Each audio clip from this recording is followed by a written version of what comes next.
Hey guys, it's Dan here with another trade paperback comic book review. This time we're reviewing Justice League Dark Volume 1. This is written by Tynion IV. And first off, I gotta say that I wasn't 100% sure that I really wanted to review this. Now, don't get me wrong. I love the concept of Justice League Dark. I love the fact that they're creating a beta, like, lesser-known kind of, what bumps in the night kind of Justice League. I mean, I love that idea. And I like the iteration they had prior to this one. And first off, I'm going to say there are some prerequisites you should probably read. They're recommending that you have read Justice League No Justice, which I did a review of. You can go look through my DC Comics reviews and you'll find it there. And Dark Knight's Metal, but I'm going to say Dark Knight's Metal, not so much. I mean, I read all of the collection of the Dark Knight's Metal books, but I don't really remember the villain that's featured in here being in the Dark Knight's Metal. I mean, maybe he was, but it was such a minor part. But they're kind of alluding to that because of the villains are called the Other Kind, and they're coming from that dark multiverse, and I think that's why DC's saying, hey, you should kind of read Dark Knight's Metal prior to reading this.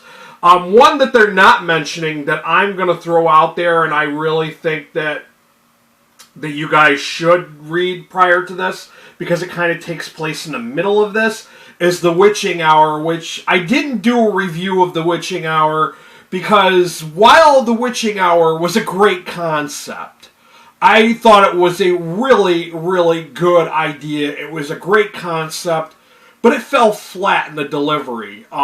It felt really slapdash. It was really rushed.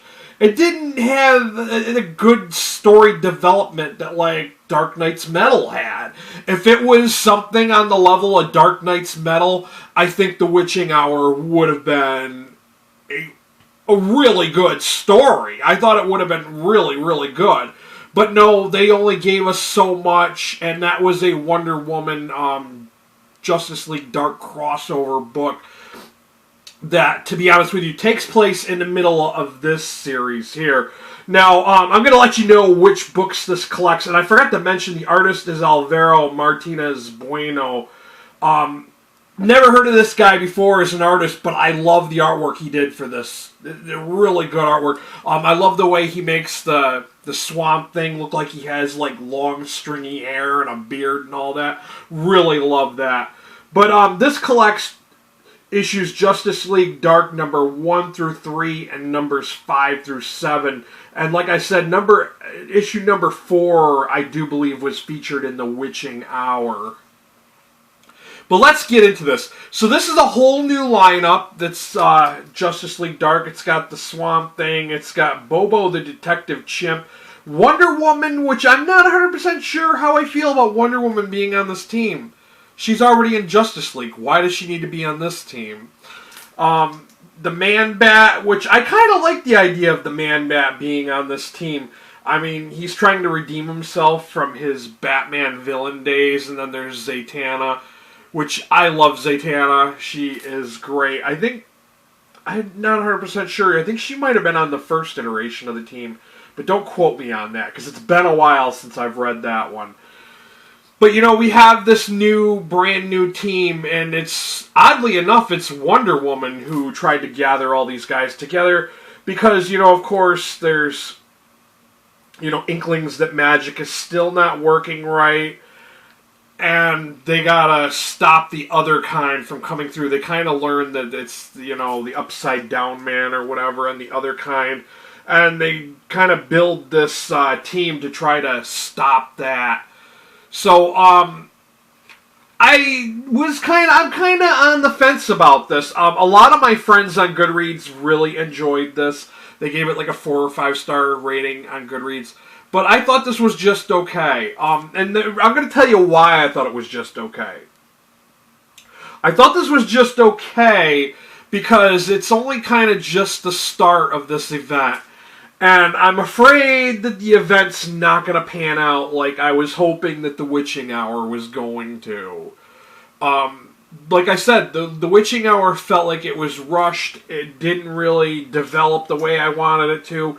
It was really short and rushed and went right through it so fast, way too fast, that I'm afraid that that's going to happen with this storyline. That this is just going to be one of those, like, it's going to be a few issues and that's it. So that's why I decided to rate this 3 out of 5 stars on Goodreads. And like I said, I wasn't sure that I really wanted to review this just for that reason. I'm afraid that the story's going to let me down and it's not going to be that great. But overall, I mean, I really enjoyed the artwork. I like the dynamics of this new team. I think that they're possibly, it's going to be something, it's going to be interesting to see how these guys work together. I'm not really a big fan of Bobo the Detective Chimp. I never really, paid attention to him in other storylines. I always thought he was kind of a lame character. But I really enjoyed the story about him and the sword and this other dimension that he's kind of inherited the responsibility for taking care of. I really enjoyed that story, which was featured in here.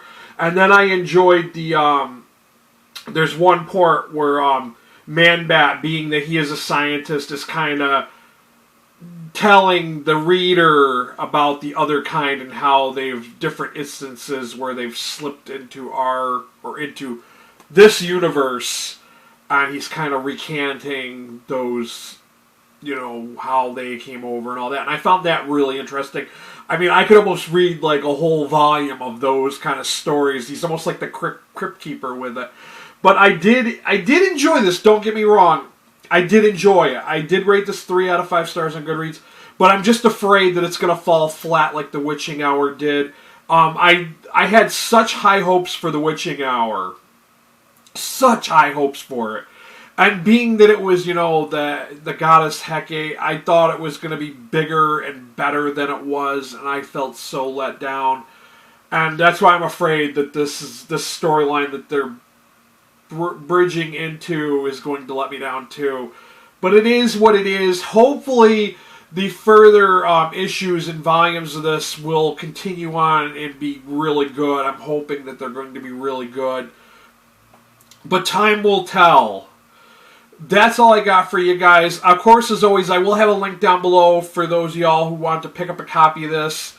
I also have the book depository link for those outside the U.S. It offers free worldwide shipping and great discounts because they are a subsidy of Amazon.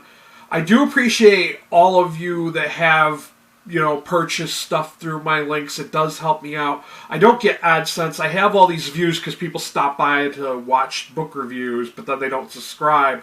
And I don't want to be one of those channels that tells you in the beginning of the video, hey, if you want to see more reviews, hit that subscribe button.